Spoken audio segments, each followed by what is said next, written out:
Hello! We are here in McMinnville, Oregon, and we are about to check out the Evergreen Aviation Museum. It has the Spruce Goose inside. I'm so excited to see it. So let's check it out. They have PDX carpet. That's fun. Rest in peace. That's cool. R.I.P. I love the entrance already. So where do you think this Spruce Goose is? This plane that you've heard so much about? Yeah. Is it that giant one? I think it's a giant thing. Kidding. It's massive though. Like, those are airplanes. also an airplane. This thing is massive. It's so awesome. I can't believe that the entire thing is made out of wood. And although it's nicknamed the Spruce Goose, it's actually made out of birch, which is interesting. It only ever flew one time in 1947, but the fact that this thing is made out of wood and as massive as it is, that it flew is really impressive. And we're gonna get to show you the inside.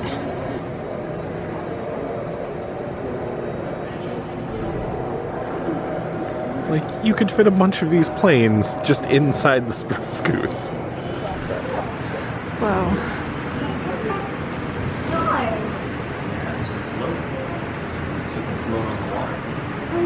So interesting. Take up where the water, space for the water. Yeah. And they didn't know that they were in there. Nobody knew that they were in there. Wow. They found them when they were doing the restoration on this across the street, when they actually on the seam there. Oh, yeah. When they actually opened the pontoon up, they found all these details. Wow. Wow. Mm-hmm. They still have the air in them. From 1947. 1947. Wow. And that's Palm Beach pre-smog 1947. It's quality air. Wow.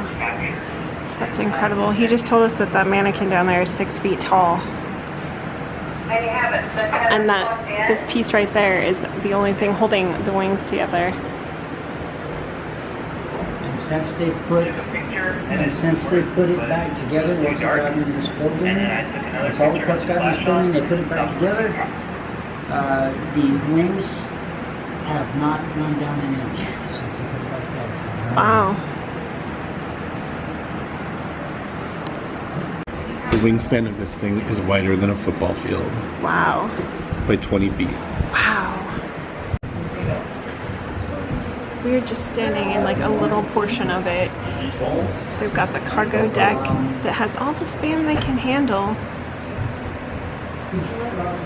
Wow. I'm so excited. We get to go and take a look at the cockpit. This is going to be really cool. We are currently waiting our turn to go up to the cockpit of the Spruce Goose. I'm really excited.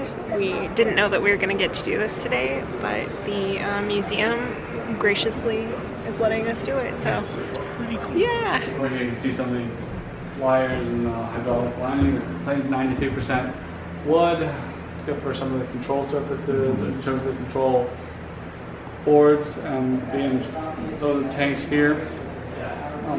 The front is very stress resistant.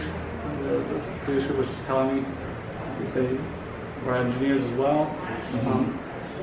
This was a production / experiment plane, experimental version. If this had gone into production, this would have changed up as they would have been clamshell doors. That's how they would have been able to get tanks in here. Okay. It would have come through the front. Okay. Interesting.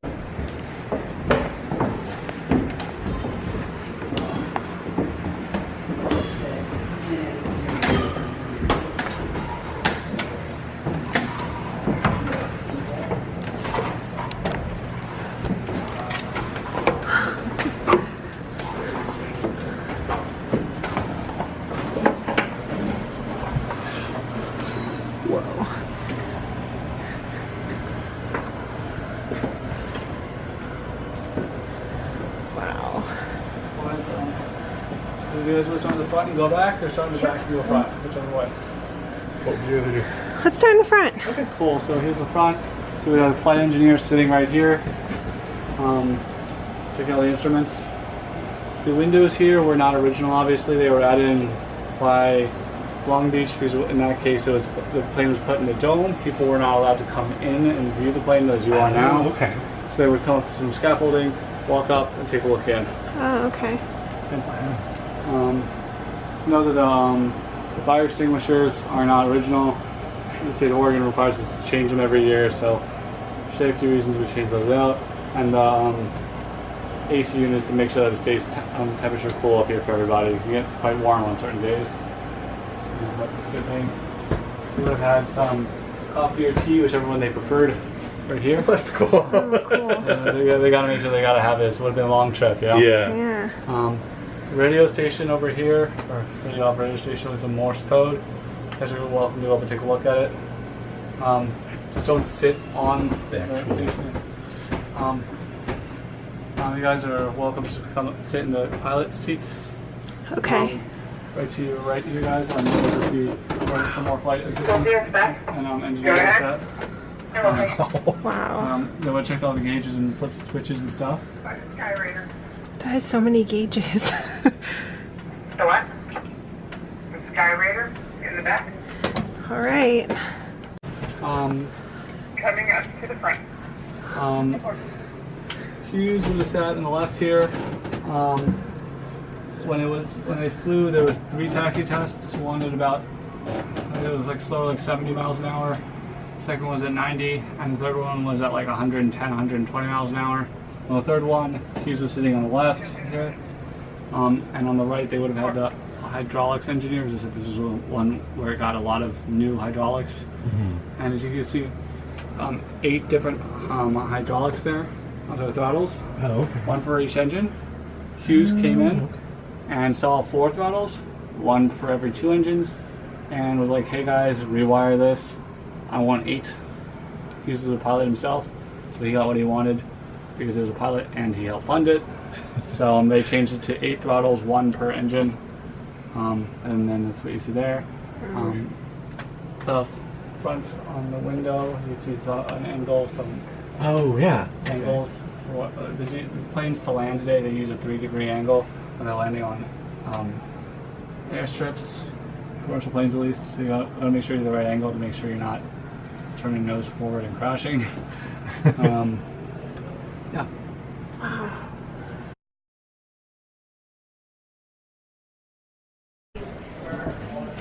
Crawl through to rear wings. One Dang. I-beam, by the way, one big I-beam. Like, it's relatively larger than what you'd find on most modern planes. But the wings have moved like less than an inch since we've gotten in 20 years. And I've heard like it's not sized at all. You're like less than an inch since its creation. Great engines. Wow. You actually could walk all the way down to that. I know for a fact they would have had 8 people on board, 4 on each engine, with a fire extinguisher and like one of those radios to basically like say, "Crap, we've got a fire," because this tank here is 300 gallons of oil. Wow. And it burned through about 180 per hour, so it had about 100 minutes of fuel, and it was 7,000 gallons on Wow. reserve. So.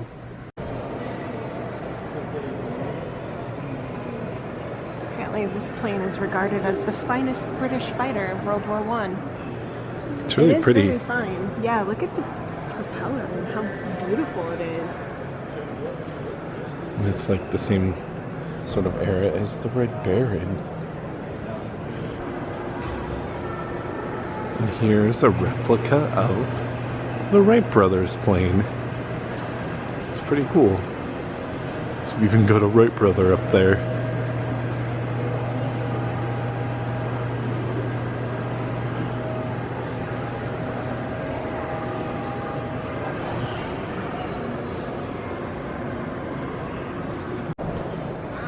So this is actually a commercial airplane from the 30s. That's really cool. It's just really pretty looking too. Got Boy Scouts in there. Douglas DC-3A. Apparently the interior and everything is still very nice, according to the sign. In the late 30s, this plane basically revolutionized commercial airlines flights because they could basically fly transcontinental, and it would be about 15 hours, which in today's standards is a very long flight across the country. But at the time, it was a vast improvement over what they had before, and this was basically the main plane that they were using in the late 30s for commercial airlines. So it's really cool. Had no idea.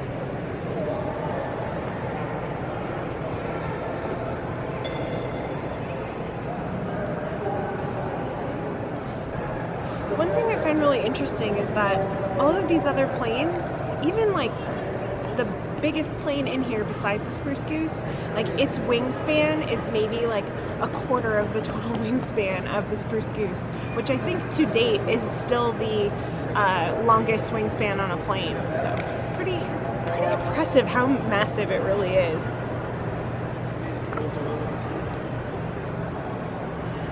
Side note, they have a water park called Wings and Waves Water Park here, and it has a giant plane on top of it. It looks awesome. I haven't been. I didn't even realize that it was here, but we might have to check that out sometime. I know. I almost want to walk over to it today while we're here and just see what it is. Yeah. This one's really cool looking. It's called an amphibian flying boat. Stevie.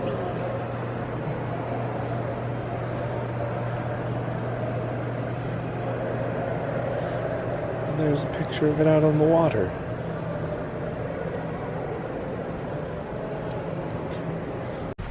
All right, checked out the aviation portion. Sorry, it's kind of bright out. We're gonna head on over and check out the space section. There's several buildings here, and I'm excited to check them all out. Also, there's a NASA plane over there that I want to check out later too. Looks cool. Of preeminence. Can we help decide whether this new ocean? They have a pretty good sized section of the Berlin Wall. Terrifying theater of It's war. pretty cool. It's German wall. It's German Wall. No national conflict in outer space as Interesting. yet.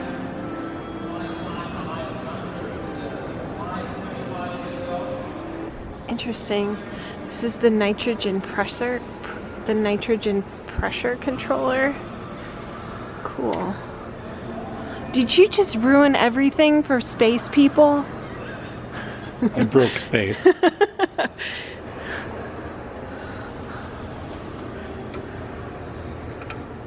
Oh no, not CV37 gauge control. That is not the one you want.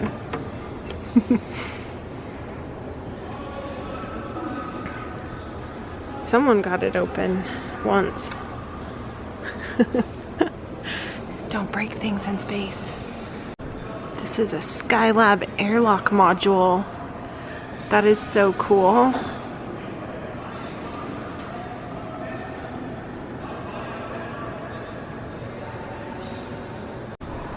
So this is a replica of the Moonwalker, which were the remote controlled robot rovers that the Soviets were first able to land on the moon, sending the US into a panic.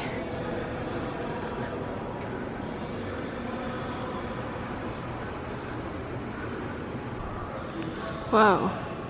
This is a replica of the Apollo 11 mission that landed on the moon. This is so neat to see in person.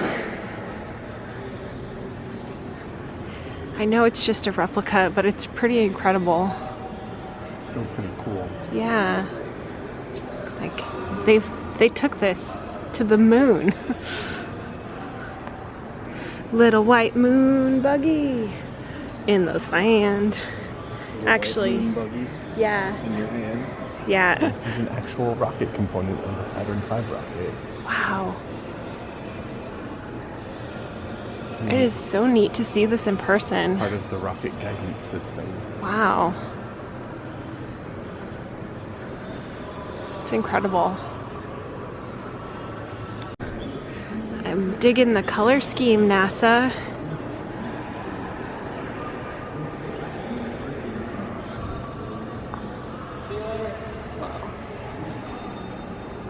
I was just reading about this plane, the SR-71 with the Blackbird. Jeremy says it looks like the X-Men plane, but I think it's probably, oh it is? Yeah, it's probably on purpose because it can fly Mach 3 times the speed of sound, and apparently has also set world altitude records of 85,000 feet. So it's pretty impressive.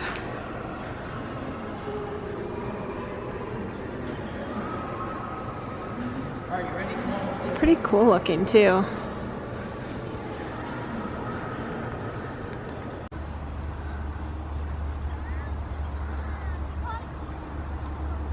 So this is a decommissioned Air Force II plane. So it would have taken the Vice President and the First Lady. It's pretty cool. And it's made by Douglas, who also made that commercial airline from, or airplanes from the 30s. Yeah. So that's cool, didn't know that. This is amazing. The water park here has a plane on top of the roof, and there are water slides coming out of that plane. That's amazing. It's pretty cool. It looks kind of cool. I mean, we didn't even really know it was here, so we didn't prepare for that, so we're just gonna go look at it. But it definitely looks amazing. Whoa. Yeah, you go up the stairs and then you come down and the water slide. Those look like some cool water slides too. It's pretty fun actually. But it's really loud in here. That was such a neat experience. Yeah, it was very cool. I thought that probably the coolest part was getting to sit in the cockpit. I got to sit where Howard Hughes flew the Spruce Goose, and that was a really neat thing. Both Mike and Joe that told us a bunch of information and gave us a tour were both great. And yeah, it's just been a really good day here. So thank you so much to the Evergreen Aviation and Space Museum. Thanks for having us out today. We had a great time, and I'm excited to come back here sometime. And look at this bag I bought. It's got Lady Pilots. It's pretty cool. It's pretty cool, and it was only $8.95. So I would highly recommend coming here if you're in the area. Just to see the Spruce Goose alone makes the entire experience worth it. Yeah. But they have a bunch of other cool stuff here as well. Museum. Yeah. And you could even go to the water park. The water park looks awesome. It looks pretty fun. So anyway, thank you so much for watching. If you are not subscribed, go ahead and hit that subscribe button because we're sticking around in McMinnville and we're on our way to the UFO Festival. So we'll see what we find there. All right, we'll see you soon. Bye.